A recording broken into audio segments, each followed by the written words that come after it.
அரசியலுக்கு புதியதாக வந்த ஒரு தலைவர். பரவாயில்ல, மக்கள்கிட்ட ஒரு நல்ல கவர்ச்சியை வைத்திருக்கக்கூடியவர், நிறைய மக்களை ஈர்க்கக்கூடிய தன்மை கொண்டவர். அது அவருடைய பெரிய பாசிட்டிவ். அதுவே அவர் வாக்குகளாக மாறும்னு அவர் நம்புகிறாரே, அதுதான் அவருடைய நெகட்டிவ்.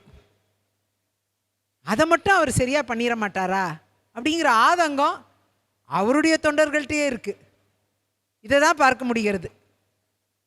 அவங்களே அவர் ஏதாவது ஒரு நல்ல கூட்டணி அமைச்சிட மாட்டாரா, ஏதாவது ஒரு நல்ல முடிவுக்கு வந்துட மாட்டாரா, எப்படியாவது தன்னுடைய ப்ரெசன்ஸை இந்த 2026 தேர்தலில் முத்திரை பயிச்சிட மாட்டாரா அப்படின்ட்டு அவருடைய கட்சி தொண்டர்களே விரும்புகிறதா நான் பார்க்குறேன்.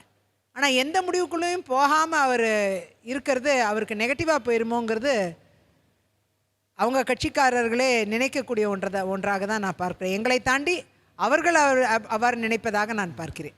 ஸோ பாசிட்டிவாக மாற்ற வேண்டியது அவர் கையில் தான் இருக்குது. அவர் கையில் தான் இருக்குது. நிச்சயமாக அவர் நினச்சா அதை பாசிட்டிவ் ஆக்க முடியும். உங்கள் பக்கம் வந்துட்டால் பாசிட்டிவ் ஆகிடுறீங்களா? எங்கள் பக்கம் வர்றது வராது அவருடைய விருப்பம்.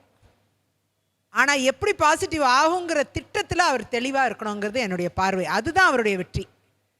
அதில் ஃபெயில் ஆனார்னா அந்த ஃபெயிலியர் ரொம்ப தாங்க முடியாத ஒன்றாக இருக்கும். அவருக்கு இருக்குமோ இல்லையோ அவர் தொண்டர்களுக்கு இருக்கும் உறுதியாக. ஆகையால் அதுக்காகவாவது அவர் ஏதாவது நல்ல முடிவுகளை எடுத்து அவர் நிலைப்பாடுகளில் மாற்றங்களை உருவாக்கினார்னா நிச்சயமாக அவருக்குண்டான களம் என்ன என்பதை அவர் பார்க்க முடியும், நிரூபிக்க முடியும்.